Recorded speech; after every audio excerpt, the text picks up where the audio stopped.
International Ayurveda conclave का inauguration Haridwar के Ayurvedic university के ऋषिकुल कैंपस में किया गया। इस इंटरनेशनल आयुर्वेद कॉन्क्लेव का थीम था वेटरिनरी एंड आयुर्वेदा। इस सेमिनार में संजीव बालिया ने भी पार्टिसिपेट किया था, जो union minister of state for animal husbandry, dairying and fisheries हैं। इंटरनेशनल क्रिमिनल कोर्ट ने रशिया के president Vladimir Putin and Russia के commissioner for children's rights Maria Lvova Belova इन दोनों के अगेंस्ट अरेस्ट वारंट इशू किया है। कोर्ट ने इन्हें वॉर क्राइम्स के लिए रिस्पॉन्सिबल माना है एंड कोर्ट ने यह भी कहा है कि यूक्रेन से बच्चों को अनलॉफुल तरीके से डिपोर्ट किया जा रहा है रशिया में। इन दोनों कारणों की वजह से अरेस्ट वारंट इशू किया गया है। ग्लोबल टेररिज्म इंडेक्स के 10th एडिशन के अकॉर्डिंग इंडिया दुनिया के 25 वर्स्ट टेरर हिट कंट्रीज में से एक है। इस रिपोर्ट के अकॉर्डिंग टेररिज्म से वर्ल्ड में जो डेथ होती हैं वो 9% कम हुई हैं। इस लिस्ट में अफगानिस्तान ने कंटिन्यू चौथी बार टॉप किया है। अफगानिस्तान में टेररिज्म का इम्पैक्ट सबसे ज़्यादा देखने को मिला है। पाकिस्तान इस लिस्ट में 10th नंबर पे है एंड इंडिया 25th। मणिपुर की गवर्नर सुश्री अनसुईया उइके ने 3 दिन के इंटरनेशनल कॉन्फ्रेंस का इनॉग्रेशन किया। इस इंटरनेशनल कॉन्फ्रेंस का थीम होगा natural farming for revitalizing environment and resilient agriculture. इसका इनॉग्रेशन मणिपुर के सेंट्रल एग्रीकल्चरल यूनिवर्सिटी में किया गया। राजस्थान के चीफ मिनिस्टर अशोक गहलोत ने राजस्थान में 19 न्यू डिस्ट्रिक्ट एंड 3 नए डिविजन्स बनाने का अनाउंसमेंट किया। कुछ नए डिस्ट्रिक्ट्स जो बनने वाले हैं इनके नाम हैं Anupgarh, Balotra, Beawar, D, Jaipur south and Jodhpur east etcetera. North east frontier railway ने अनाउंसमेंट किया है कि मेघालय में पहला इलेक्ट्रिक ट्रेन चालू किया गया। इंडियन पोस्ट ने शिप रॉकेट के साथ एमओयू साइन किया है। इस एमओयू के according last mile delivery services को इन्हेंस किया जाएगा वेरियस ई कॉमर्स प्रोडक्ट्स के लिए। लास्ट माइल डिलीवरी सर्विसेज का मतलब होता है किसी भी प्रोडक्ट का ट्रांसपोर्टेशन सबसे पास के डिस्ट्रीब्यूशन हब से फाइनल डेस्टिनेशन तक करना। इस एमओयू के according Indian post shipping and last mile delivery services provide करेगी शिप रॉकेट के 3 लाख स्ट्रॉन्ग सेलर बेस को, जिसके अंडर स्टार्टअप्स और स्मॉल एंड मीडियम बिजनेसेस आते हैं। HDFC बैंक को 1994 में बनाया गया था। इसे 1994 में हाउसिंग डेवलपमेंट फाइनेंस कॉरपोरेशन के सब्सिडियरी के रूप में बनाया गया था। ये इंडिया का लार्जेस्ट प्राइवेट सेक्टर बैंक है एसेट्स के अकॉर्डिंग एंड मार्केट कैपिटलाइजेशन के अकॉर्डिंग ये वर्ल्ड का 10th लार्जेस्ट बैंक है। मार्केट कैपिटलाइजेशन का मतलब क्या है? स्टॉक मार्केट में किसी कंपनी की जो वैल्यू होती है, उस कंपनी के जो टोटल शेयर्स हैं स्टॉक मार्केट में उनके प्रेजेंट प्राइस को देखा जाता है, उसे ही उस कंपनी का मार्केट कैपिटलाइजेशन कहा जाता है। HDFC बैंक का टैगलाइन है we understand your world. HDFC bank के CEO हैं शशिधर जगदीशन। HDFC बैंक के चेयरमैन हैं Atanu Chakraborty. National company law tribunal ने HDFC एंड HDFC बैंक के मर्जर को अप्रूवल दे दिया है। HDFC लिमिटेड को पहले ही RBI एंड सेबी से अप्रूवल मिल चुका था। ऐसा माना जा रहा है कि फाइनेंशियल ईयर 2024 तक HDFC एंड HDFC बैंक का मर्जर हो जाएगा। यूनियन गवर्नमेंट ने अभी अनाउंस किया है कि prime minister mega integrated textile region and apparel PM Mitra scheme के अंडर टोटल 7 स्टेट्स में मेगा टेक्सटाइल पार्क्स बनेंगे। ये 7 स्टेट जिनमें मेगा टेक्सटाइल पार्क्स बनेंगे, ये 7 स्टेट्स हैं तमिलनाडु, तेलंगाना, कर्नाटका, महाराष्ट्र, गुजरात, मध्य प्रदेश एंड उत्तर प्रदेश। ये मेगा टेक्सटाइल पार्क इंडिया के टेक्सटाइल सेक्टर को बूस्ट करेगी एंड 5F विजन को अचीव करने में हेल्प करेगी। 5F विजन का मतलब है farm to fibre to factory to fashion to foreign.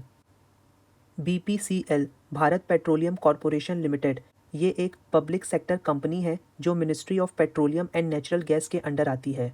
Bharat petroleum corporation limited की 3 रिफाइनरीज हैं। ये 3 रिफाइनरीज बीना, कोच्चि एंड मुंबई में हैं। बीना रिफाइनरी मध्य प्रदेश के सागर डिस्ट्रिक्ट में है। भारत पेट्रोलियम कॉरपोरेशन लिमिटेड का हेडक्वार्टर मुंबई में है। भारत पेट्रोलियम कॉरपोरेशन लिमिटेड के चेयरमैन एंड MD हैं वेट्सा रामाकृष्णा गुप्ता। G कृष्णा कुमार को भारत पेट्रोलियम कॉरपोरेशन लिमिटेड का नया चेयरमैन एंड MD अपॉइंट किया गया है। रिजर्व बैंक ऑफ इंडिया ने 2 कंपनीज के ऊपर मॉनेटरी पेनाल्टी इम्पोज किया है। Housing development finance corporation limited के ऊपर 5 लाख की पेनाल्टी लगी है and IGH holdings private limited के ऊपर 11.25 लाख की पेनाल्टी लगी है। ये RBI के सर्टेन रूल्स को फॉलो नहीं कर रहे थे, इस वजह से इनके ऊपर पेनाल्टी लगाई गई।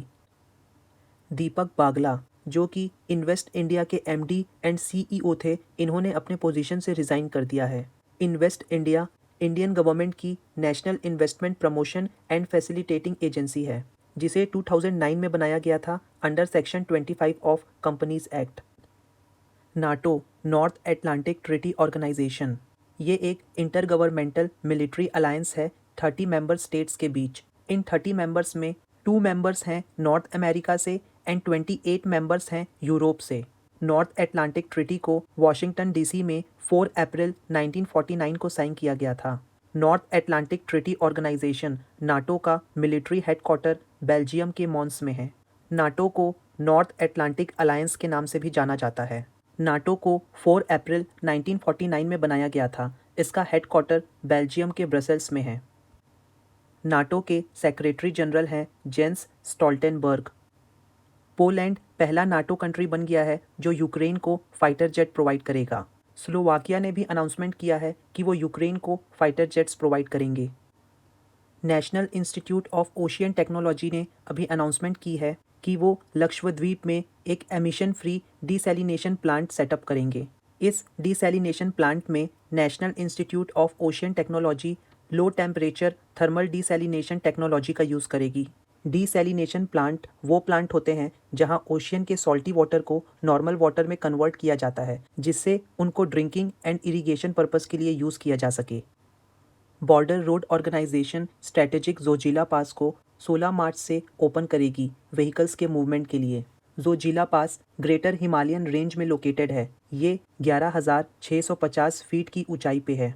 जोजिला पास एक गेटवे का काम करता है union territory of Ladakh and Jammu Kashmir के बीच। बांग्लादेश एक साउथ एशियन कंट्री है बे ऑफ बंगाल में। ये दुनिया की 5th लार्जेस्ट डेमोक्रेसी है and 8th largest populated country है। बांग्लादेश में वर्ल्ड की लार्जेस्ट नेचुरल सैंडी बीच है जिसका नाम है कॉक्स बाजार। बांग्लादेश में वर्ल्ड का लार्जेस्ट मैंग्रोव फॉरेस्ट है जिसका नाम है सुंदरबन। बांग्लादेश का कैपिटल है ढाका एंड इसकी करेंसी है बांग्लादेशी टका। बांग्लादेश की प्राइम मिनिस्टर हैं Sheikh Hasina and official language है बंगाली एंड इंग्लिश। इंडिया के prime minister Narendra Modi and Bangladesh की प्राइम मिनिस्टर शेख हसीना, इन दोनों ने मिलकर इंडिया बांग्लादेश फ्रेंडशिप पाइपलाइन का इनॉग्रेशन किया।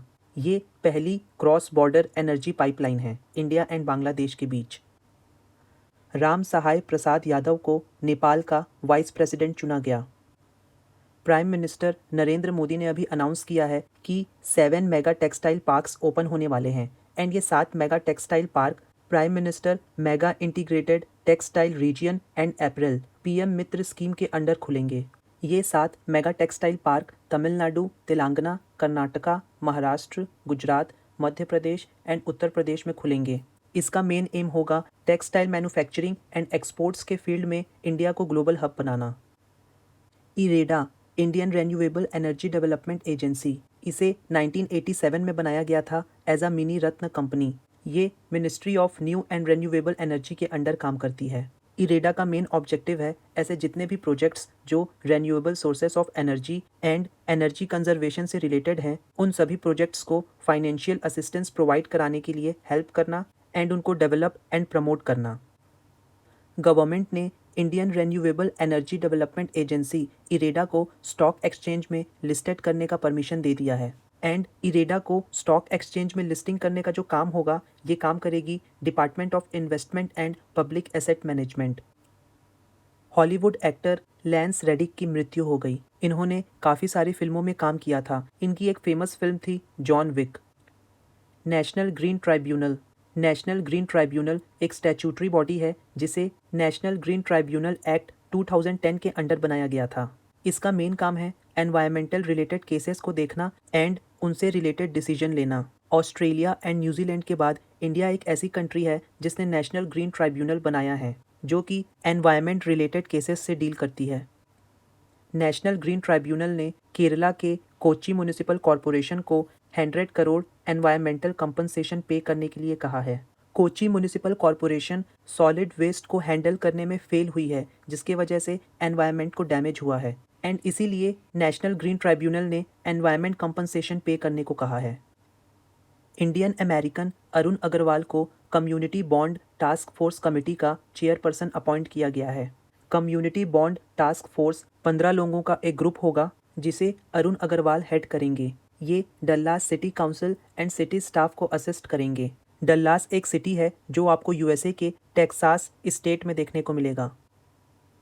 वीवी गिरी नेशनल लेबर इंस्टीट्यूट, जो कि एक ऑटोनॉमस बॉडी है ministry of labour and employment की, इसने associated chambers of commerce and industry of India के साथ एक एमओयू साइन किया है स्ट्रेटेजिक अलायंस के लिए।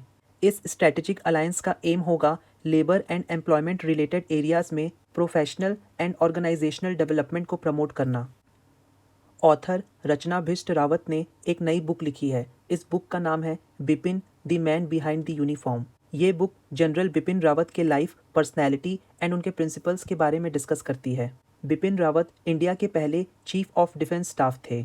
इनकी मृत्यु 2021 में हेलीकॉप्टर क्रैश की वजह से हो गई थी। इस बुक को पेंगुइन वीर द्वारा पब्लिश किया गया है। आज के ही दिन 18 मार्च 1915 में इंडियन सिक्योरिटी एक्ट आया था, जिसे ब्रिटिश गवर्नमेंट ने अप्रूव किया था ताकि वो इंडियन पीपल को और अच्छे तरीके से कंट्रोल कर सकें। आज के ही दिन 18 मार्च 1944 में सुभाष चंद्र बोस ने आज़ाद हिंद फौज बनाई थी, जिसने कोहिमा एंड इम्फाल पे कंट्रोल पा लिया था। आज के ही दिन 18 मार्च 1953 में बैकवर्ड क्लासेस कमीशन बनाया गया था। आज के ही दिन 18 मार्च 1972 में इंडिया का पहला बुक फेयर ऑर्गेनाइज किया गया था न्यू दिल्ली में। ये book fair national book trust द्वारा ऑर्गेनाइज किया गया था। इस लेक्चर की पीडीएफ आप इस टेलीग्राम चैनल से डाउनलोड कर सकते हो।